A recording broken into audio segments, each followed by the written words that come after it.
સાત ઘોડા પર સવાર થઈને સુરત દાદા એમનો પ્રકાશ ધરતી પર ફેલાવી દીધો છે.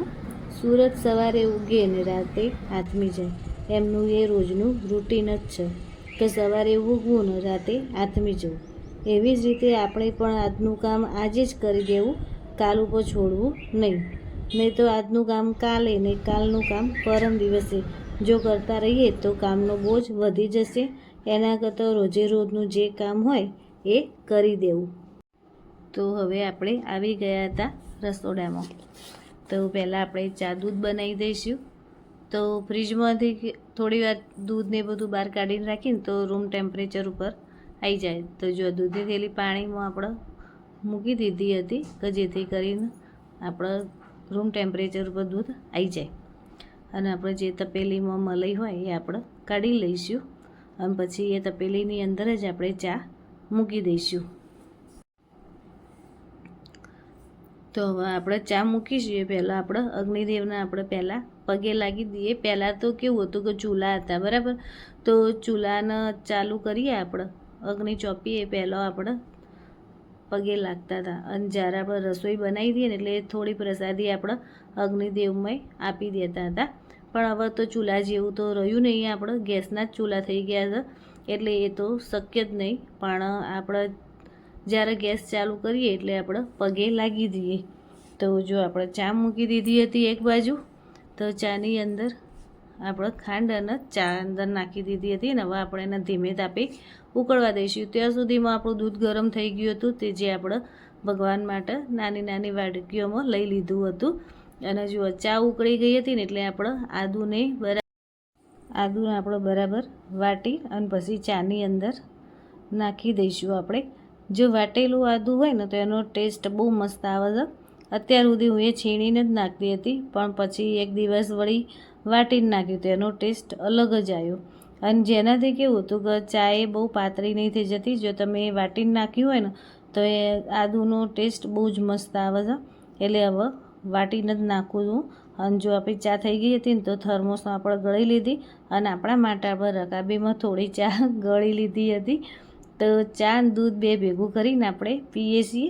પહેલાં મને કોઈ આવી આદત નથી કે સેવા પૂજા કર્યા પહેલાં હું જ ચા પીવું, પણ હમણાંથી આવી આદત પડી ગઈ છે મને કે જ્યારે ચા મૂકું ને એટલે પહેલાં થોડી અડધી રકાબી જેવી ચા પી લઉં.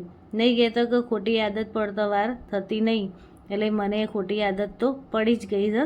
અને જો ભગવાનની આપણે સેવા પૂજા સરસ થઈ ગઈ હતી અને આપણે ચા નાસ્તો કરી અને પછી મારો છોડ હતો ને તુલસીનો એ સુકાઈ ગયો હતો, તો એના જે મોજર હોય ને એ કાઢી લેવાના હતા. અત્યારે તો આપણે કુંડામાં જો મોજર નાખીને તો કોઈ ઉગવાના નહોતા, પણ ચોમાસામાં મેળ પડી જાય આપણો, એટલે બધો મોજર કાઢી લીધો હતો. અને જો ચાયણીથી સરસ આપણે ચાળી અને એનો મોજરે અલગ કરી દીધો હતો આપણે. જો તમને દેખાતા જ હશે એક તુલસીના બિયા બધા. તો હવે એને હું એક ડબ્બીમાં ભરી મૂકી દઈએ તો ચોમાસામાં કામમાં આવી જશે. અને આપણે મંગાવી દીધું હતું ઓઇલ ડિસ્પેન્સર.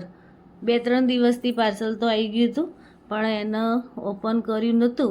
પણ આજે તો વળી નેન્સી કેમ કે લાઈ હું ખોલીને જોઈ તો લઉં પહેલાં, કારણ કે પહેલાં અમે મંગાવ્યું હતું ને તો એમાં થોડો પ્રોબ્લેમ આવ્યો હતો કે જે આપણે સ્પ્રેડ કરીએ ને તો સ્પ્રે થતું નહોતું. એટલે આ વખતે તો પાણી ભરીને અમે પહેલાં ચેક કરી લીધું હતું. અને પછી નેન્સુ આવી ગઈ હતી રસોડામાં. તો આજે રસોઈ બનાવવાની હતી, આપણે સૂકી ભાજીનું શાક, પૂરી બનાવવાની હતી અને રસ કાઢવાનો હતો આપણે કેરીનો. તો નેન્સી આવીને બટાકા આપણે એક બટાકાના 2 ટુકડા કરીએ ને એવી રીતે કુકરમાં 4 બટાકાના ટુકડા કરીને એણે લઈ લીધા હતા. એની અંદર એણે મીઠું નાખી દીધું હતું અને થોડી હળદર નાખી દીધી હતી અને એને કુકરના ગેસ ઉપર મૂકી દીધું હતું કે 3 થી 4 સીટી બોલાવીશું ને એટલે સરસ બટાકા બફાઈ જશે આપણા. અને પછી એ લોટ બાંધવા માટે લઈ લીધો હતો એણે કે પૂરીનો લોટ બાંધવાનો હતો ને તો એણે લોટે બાંધી દીધો. અને કેરીના પહેલેથી જ મેં પલાળીને રાખી હતી કે કેવું થાય કલાક જેવું આપણે કેરી પલળે ને તો પછી એનો રસ કાઢીએ ને તો સરસ એકદમ ઠંડો રસ નીકળે છે. નહીં તો કેરી આમ તો ગરમ જ કહેવાય. એટલે જ્યારે બી કેરીનો રસ કાઢીએ ને એટલે આપણે 1-1.5 કલાક જેવું તો આપણે પાણીમાં એને પલાળી અને પછી જ એનો રસ કાઢવો. તો પછી રસ તો નેન્સીએ કાઢીને એને સરસ ઠંડો કરવા માટે ફ્રીજમાં મૂકી દીધો હતો. અને પછી કરવાનું હતું આપણે સૂકી ભાજીનું શાક. તો સૂકી ભાજીનું શાક કરવા માટે મેં પહેલાં બધી તૈયારી કરી જ લીધી હતી. કોથમીર સમારી દીધી હતી, પછી મરચાંના ઝીણા ટુકડા કરી લીધા હતા અને સિંગદાણા અંદર ઉમેરવાના હતા ને આપણે સૂકી ભાજીના શાકમાં, તો સિંગદાણાએ મેં ખાંડીને રહેવા દીધા હતા. અને હવે આપણે કુકર ખોલીને એની અંદરથી આપણે બટાકા જુઓ બહાર થાળીમાં લઈ લીધા હતા. બહુ ગરમ જ હતા એટલે એ ચપ્પામાં ભરાઈને પછી જ હું એની છાલ ખોલી હતી. તો એવી રીતે જો બધા જ બટાકાની છાલ ખોલી દીધી હતી અને પછી એના પીસ કરી દીધા હતા.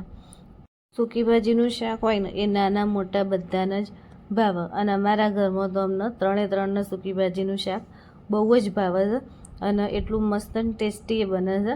તો વચમાં નેન્સી ફોન લઈને આવી ગઈ હતી કે જેમાં દ્વારકાધીશની રીલ આવી હતી ને તે મને કહે લે તું પગે લાગ, એમાં આરતી થતી હતી ને તો પછી મેં ભગવાનના પગે લાગી હતી. અને પછી આજે સેવો તળવાની હતી, જે ચોખાની સેવો બનાવેલી હોય ને એ સેવો તળવાની હતી. તો મેં થોડી સેવો અને થોડા પાપડે તળી લીધા હતા કે બપોરે નેન્સી કેમ કે મમ્મી આજે રસ પૂરીને શાક છે ને તે થોડો એમ કે પાપડે આપણે તળી દઈએ. તે પછી એવી રીતે પાપડે તળી દીધા હતા. અને બીજા તોસરામાં આપણે સૂકી ભાજીનું શાક વઘારવાનું હતું તો એનો વઘારે મૂકી દીધો હતો. તો વઘારમાં આપણે તેલ લઈ લીધું હતું, રઈ, જીરું, લીલા મરચાંના ટુકડા લઈ લીધા હતા અને લઈ લીધો હતો મીઠો લીમડો. પછી થોડી હિંગ લઈ લીધી હતી અને એને થોડી વાર આપણે સાતળી દીધું હતું. પછી એની અંદર આપણે સિંગદાણા જે આપણે વાટીને રાખ્યા હતા ને એ લઈ લીધા હતા કે થોડા ક્રિસ્પી થાય ને ત્યાં સુધી આપણે તેલમાં એને સાતળીશું. પછી એની અંદર આપણે લઈ લીધી હતી હળદર થોડી અને લાલ મરચું પાવડર, પછી થોડું ધાણા જીરું લઈ લીધું હતું અને બધું આપણે મિક્સ કરી દીધું હતું. અને હવે એની અંદર આપણે જે બટાકા સમારીને રાખ્યા હતા ને એ હવે એની અંદર આપણે મિક્સ કરી દઈશું. પછી એની અંદર થોડું મીઠું લઈ લીધું હતું કારણ કે પહેલાં આપણે જ્યારે બાફવા મૂક્યું ને એ વખતે અંદર થોડું મીઠું અને હળદર નાખેલી જ હતી એટલે થોડું મીઠું લઈ લીધું અને દળેલી ખાંડ લઈ લીધી હતી. અને હવે સરસ બટાકાને આપણે મિક્સ કરી દીધું હતું. તો જુઓ કેટલો સરસ કલર આવી ગયો છે. અને હવે છેલ્લે આપણે લીંબુનો રસ અંદર નીચોઈ દઈશું તો જેનાથી આપણું ખાંડ અને લીંબુના લીધે મસ્ત ખાટું મીઠું શાક થશે. તો સૂકી ભાજીનું શાક તો ખરેખર એનો ટેસ્ટ બહુ જ મસ્ત આવે છે અને જે બધાને આપણે ભાવતું જ હોય છે. તો સૂકી ભાજીનું શાકે થઈ ગયું હતું, રસે થઈ ગયો હતો, પાપડે તળાઈ ગયા હતા અને છેલ્લે કરવાની હતી આપણે પૂરી.